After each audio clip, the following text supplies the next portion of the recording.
என் இனிய உலகத்தமிழ் மக்களே, தாய்மார்களே, பெரியோர்களே, சிறார்களே, என் அருமைச் சீடர்களே, யோக நண்பர்களே, யோக விரும்பிகளே, உங்கள் அனைவருக்கும் என் இனிய காலை வணக்கம். கலைஞர் தொலைக்காட்சி நிகழ்ச்சியில் நலமுடன் வாழ என்னும் பிரிவில் யோகாசனத்திற்கு அதிகாலை வேளையில் முக்கியத்துவம் தரப்பட்டிருக்கிறது.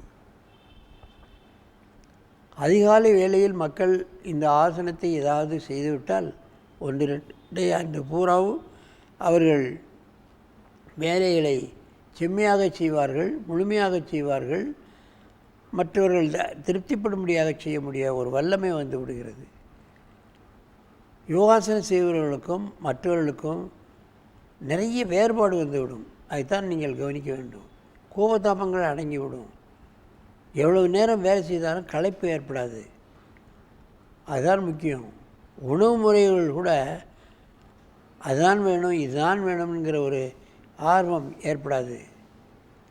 நிறைய சாப்பிடணுங்கிற ஒரு எண்ணம் வராது. நமக்கு எவ்வளோ வேணுமோ அவ்வளோதான்.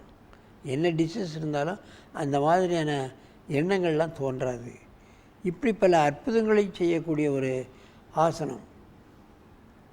அந்த நிலையில் இன்றைக்கு நமது அரங்கிற்கு ரஞ்சனி 27, அனிதா 27 அவர்கள் எனது பயிற்சியாலையில் அமெரிக்கன் அலையன்ஸோடு நடத்தப்படும் ஒய்டிடி புரோகிராமில் கலந்து கொண்டார்கள். அவர்கள் வீட்டிலே குழந்தைகளுக்கு யோகாசனம் சொல்லிக் கொடுத்து கொண்டிருக்கிறார்கள். அவர்கள் ஏகபாத ராஜகபோடாசனத்தை செய்யப்போகிறார்கள். இங்கே கவிதா உட்கார்ந்திருக்கிறார்கள்.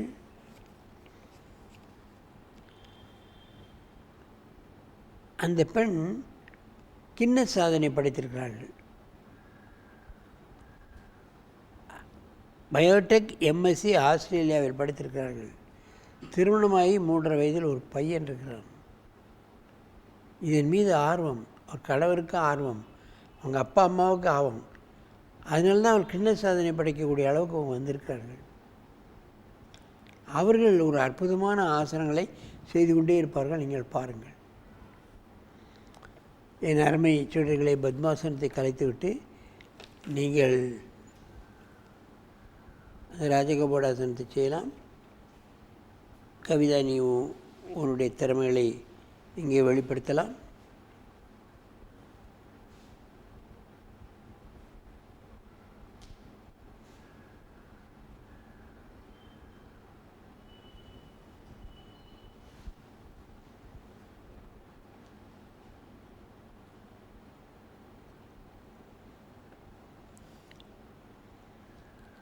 இது ராஜகோபாலாசனா, இது ராஜகோபாலாசனா, வேரியேஷன்ஸ்.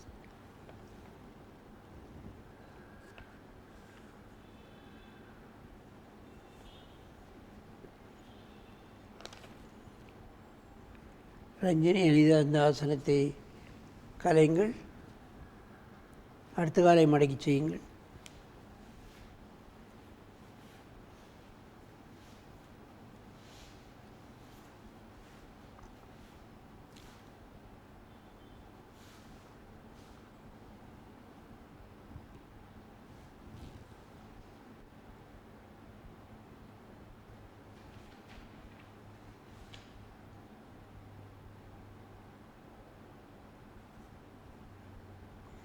பெண்களுக்கு ஏற்கனவே இந்த மாதிரி வளையும் தன்மை அதிகம்.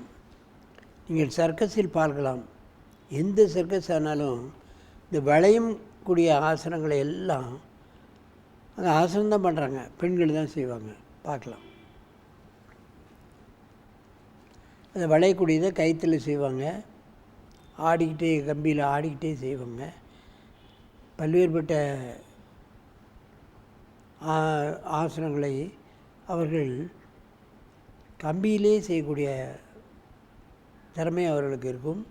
அதில் பெண்கள் தான் ஜாஸ்தி. ஆண்கள் அந்த மாதிரி ஆசனங்களை செய்ய மாட்டாங்க.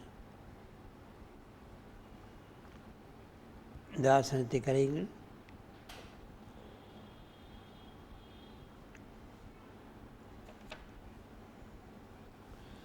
இப்போ ஒருவருக்கு நேரே பாருங்கள். இந்த ஆசனத்தை செய்யுங்க.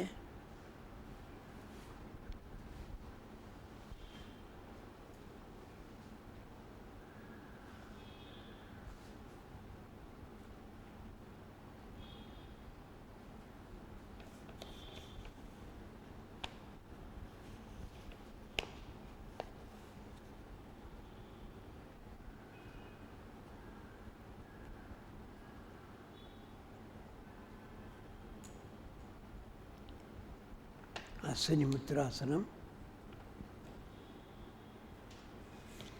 இந்த 2 பெண்கள் செய்யும்போது முகத்தை பார்த்தா, இந்த ஆசனம்லாம் கஷ்டமான ஆசனம். முகத்தை பார்த்தா ஒரு கடுகடுப்போ, அதை கஷ்டப்படுத்தி கொண்டு செய்கிறோம் என்பதை ஒரு பல்லை கடித்து கொண்டோ வாயை கடித்து கொண்டோ செய்கிறதில்லை. சும்மா அசால்ட்டாக பண்ணுறாங்க. அதுதான் ஆசனம். மூச்சை பிடிச்சி பல்லை கடித்து செய்யக்கூடியது. அந்த ஆசனத்தினுடைய முழு பலனும் கிடைக்காது. அது எல்லாம் இல்லாமல் செய்திடணும். அப்படி செய்யணும்னா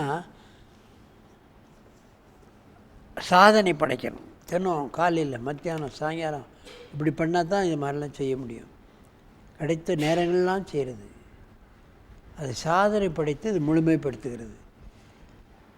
அது சிலரால் தான் முடியும், சிலரால் முடியாது. ஒரு ஆசனம் பழகிவிட்டால், அந்த கஷ்டமான ஆசனம் இருந்தால் அதை கண்டிப்பாக முழுமைப்படுத்தி செய்ய வேண்டும். அதனால் அரைகுறையாக செய்தாலும் நமக்கு அதனுடைய பலன்கள் நிச்சயமாக கிடைக்கும். அதனால் அந்த ஆசனம் செய்ய வேண்டாம் என்பதில்லை. செய்துட்டு விட்டுட்டு அதை ஒரு 4 நாள் கழித்து செய்கிறது, அப்படி செய்யக்கூடாது. நம்ம தான் கின்ன சாதனை பண்ணிட்டோமே, இனிமேல் இதுக்கு விட்டு இதெல்லாம் செய்யணுங்கிறது இல்லை. சாதனை பண்ணாலும் மேலும் பல சாதனைகள் செய்வதற்கு நாம் தயாராக இருக்க வேண்டும். நாம் தனித்தன்மை பெற வேண்டும். அதுதான் முக்கியம். கலைங்கள். அடுத்த கால்.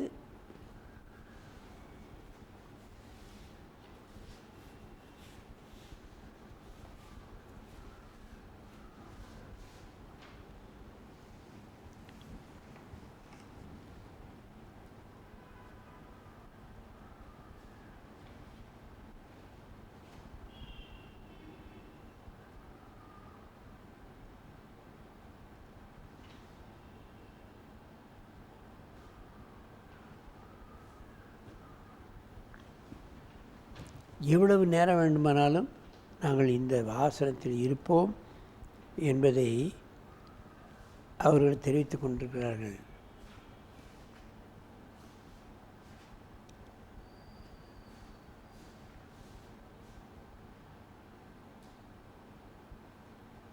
கின்ன சாதனை என்பதெல்லாம் பார்த்திங்கன்னா ஆண்கள் தான் செய்வாங்க, பெண்கள் செய்வது கடினம். பெண்கள் செய்கிறாரு பாருங்கள், அதுதான் ஆச்சரியம். ரிலாக்ஸ். நேராக வந்து பத்மாசனத்தில் அமருங்கள். கவிதா, நீ பத்மாசனத்தில் உட்காரு.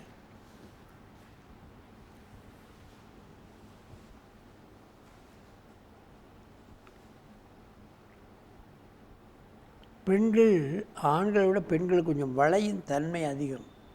இயற்கையாகவே கடவுள் அப்படி அமைச்சிருக்கார். அதனால் ஆசனங்கள் பழகினாலும், ஜிம்னாஸ்டிக் பழகினாலும், டென்னிஸ் போன்ற எந்த கலையை பழகினாலும் அவங்க தான் வெற்றி பெறுவார்கள். +2 SSLCயில் கூட பார்க்கலாம், டிகிரி கோர்ஸ் படித்தவரும் பார்க்கலாம். அங்கே ஆண்களை விட பெண்கள் தான் அதிகமாக வெற்றி பெறுவதை நம்ம பேப்பரில் பார்க்கலாம். அது என்னென்னு தெரியல, இயற்கையாகவே அப்படி இருக்கிறது. அவர்களுக்கு ஒரு ஈர்ப்புத்தன்மை அதிகம், அப்படி தான் நினைக்கிறேன். ஆப்சர்வேஷன் பவர்ஸ் அதிகம்.